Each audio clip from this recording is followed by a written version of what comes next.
सैगुण लीला का जो विस्तार से वर्णन करते हैं वही राम सूर्य रूपी जल की निर्मलता है, जो मल का नाश करती है और जिस प्रेम भक्ति का वर्णन नहीं किया जा सकता वही इस जल की मधुरता और सुंदर शीतलता है। वह राम स्वरूपी जल सत्कर्म रूपी धन के लिए हितकारी है और श्री राम जी के भक्तों का तो जीवन ही है। वह पवित्र जल बुद्धि रूप पृथ्वी पर गिरा और सिमट कर सुहावने कान रूपी मार्ग से चला और मानस हृदय रूपी श्रेष्ठ स्थान में भरकर वही स्थिर हो गया है। वही पुराना होकर सुंदर रुचिकर शीतल और सुखदायी हो गया है। इस कथा में बुद्धि से विचार कर जो चार अत्यंत सुंदर और उत्तम संवाद भूषण गरुड़ शिव पार्वती याज्ञवल्क्य भारद्वाज और तुलसीदास और संत रचे हैं वही इस पवित्र और सुंदर सरोवर के चार मनोहर घाट हैं। 7 कांड ही इस मानस सरोवर की सुंदर 7 सीढ़ियां हैं जिनको ज्ञान रूपी नेत्रों से देखते ही मन प्रसन्न हो जाता है। श्री रघुवर नाथ जी की निर्गुण प्राकृतिक गुणों से अतीत और निर्बाध एक रस महिमा का जो वर्णन किया जाएगा वही इस सुंदर जल की अथाह गहराई है। श्री रामचंद्र जी के और सीता जी का यश अमृत के समान जल है। इसमें जो उपमाएं दी गई हैं वही तरंगों का मनोहर विलास है। सुंदर चौपाई ही इसमें घनी फैली हुई पुरई कमलनी और कविताएं युक्तियां सुंदर मणि मोती उत्पन्न करने वाली सुहावनी सीपियां हैं जो सुंदर छंद सौरठे और दोहे हैं। वही इसमें बहुरंगे कमल के समूह सुशोभित हैं।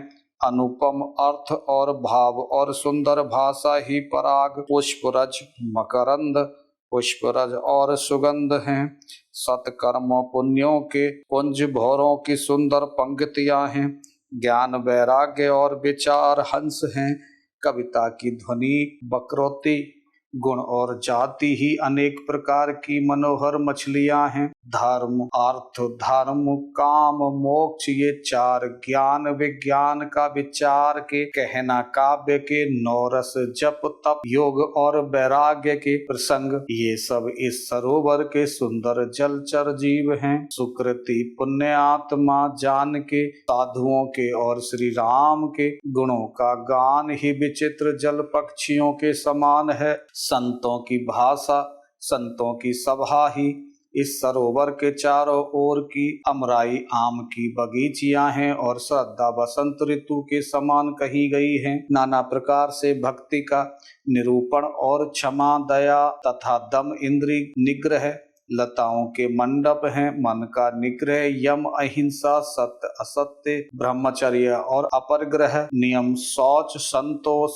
तप स्वाध्याय और ईश्वरीय परिणाम है। ईश्वरीय परिधाम है। उनके फूल हैं ज्ञान फल है और श्री हरि के चरणों में प्रेम ही इस ज्ञान रूपी फल का रस है ऐसा वेदों ने कहा है। इस रामचरित्र मानस में और भी जो अनेक प्रशंसाओं की कहानी कथाएं हैं वे ही इसमें तोते कोयल आदि रंग बिरंगे पक्षी हैं। कथा में जो रोमांच होता है वही वाटिका बाग और वन है और जो सुख होता है वही सुंदर पक्षियों का विहार है।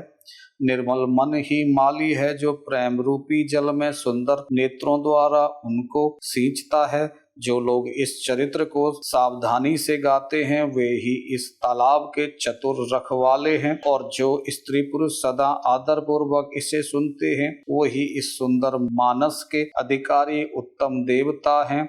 जो अति दुष्ट और विषयी है वे अभागे बगुले और कौवे हैं जो इस सरोवर के समीप नहीं जाते क्योंकि यहाँ मानस सरोवर में घोंगे मेढक और सवार के समान विषय रस की नाना कथाएं नहीं हैं।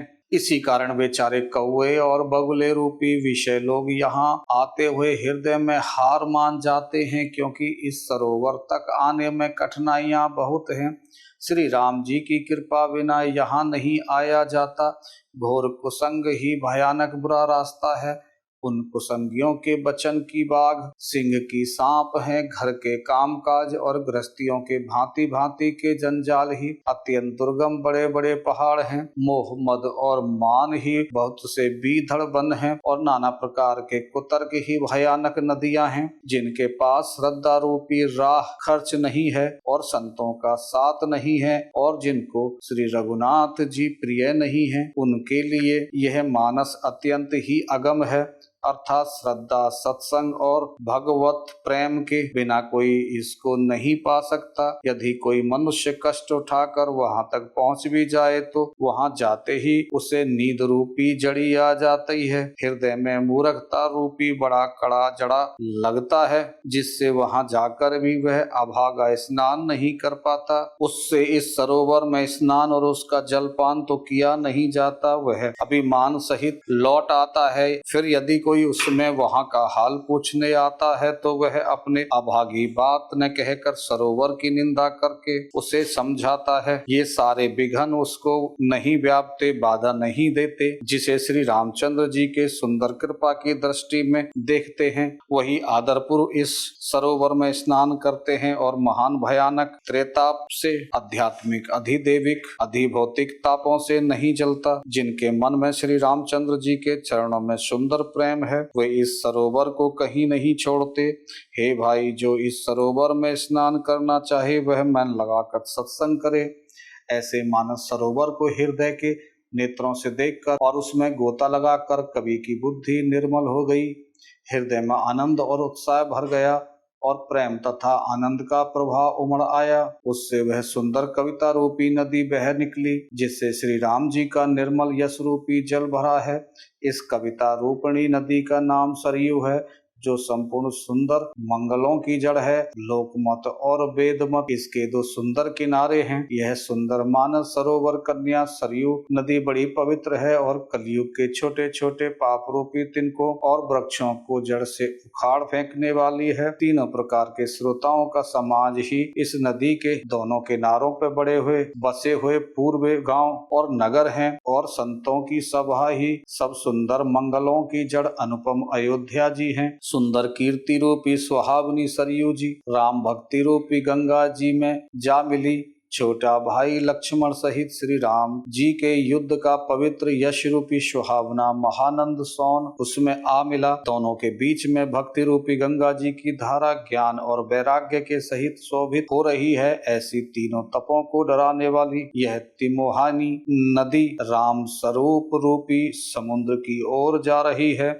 इस कीर्ति रूपी सरयू का मूल मानस श्री रामचरितमानस है और यह राम भक्ति रूपी गंगा जी में मिली है, इसलिए यह सुनने वाले सज्जनों के मन को पवित्र कर देगी। इनके बीच बीच में जो विभिन्न प्रकार की विचित्र कथाएं, वे भी मानो नदी तट के आसपास वन और बाग हैं। श्री पार्वती जी और शिव जी के विवाह के बराती इस नदी में बहुत प्रकार के असंख्य जलचर जीव हैं। रघुनाथ जी ने जन्म की आनंद बधाई इस नदी के भंवर और तरंगों की मनोहरता है। जिन्होंने इस राम सरयू रूपी जल से अपने हृदय को नहीं धोया, वे कायर कलिका के द्वारा ठगे गए। जैसा प्यासा हिरन सूर्य की किरण की रेत पर पड़ने से उत्पन्न हुए जल से भ्रम को वास्तविक जल समझकर पीने को दौड़ता है और जल न पाकर दुखी हो जाता है, वैसे ही कलयुग से ठगे हुए जीव भी विषय के पीछे भटक कर दुखी होंगे। अपनी बुद्धि के अनुसार इस सुंदर जल के गुणों को विचार करके उसमें अपने मन को स्नान कराकर और श्री भवानी शंकर को स्मरण करके कवि तुलसीदास सुंदर कथा कहता है। मैं अब रघुनाथ जी के चरण कमलों को हृदय में धारण कर और उनका प्रसाद पाकर दोनों श्रेष्ठ मुनियों के मिलन का सुंदर संवाद वर्णन करता हूँ। भारद्वाज मुनि प्रयाग में बसते हैं। उनका श्री राम जी के चरणों में अत्यंत प्रेम है।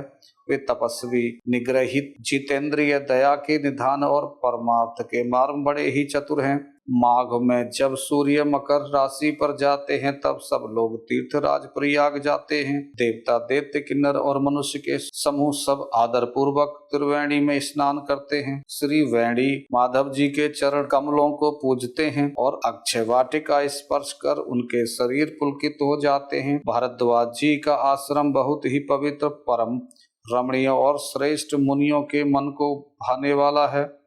तीर्थराज प्रयाग में जो स्नान करने जाते हैं उन ऋषि मुनियों का समाज वहां भारद्वाज जी के आश्रम में जुटता है। प्रातःकाल सब उत्साह पूर्वक स्नान करते हैं और फिर परस्पर भगवान के गुणों की कथा कहते हैं।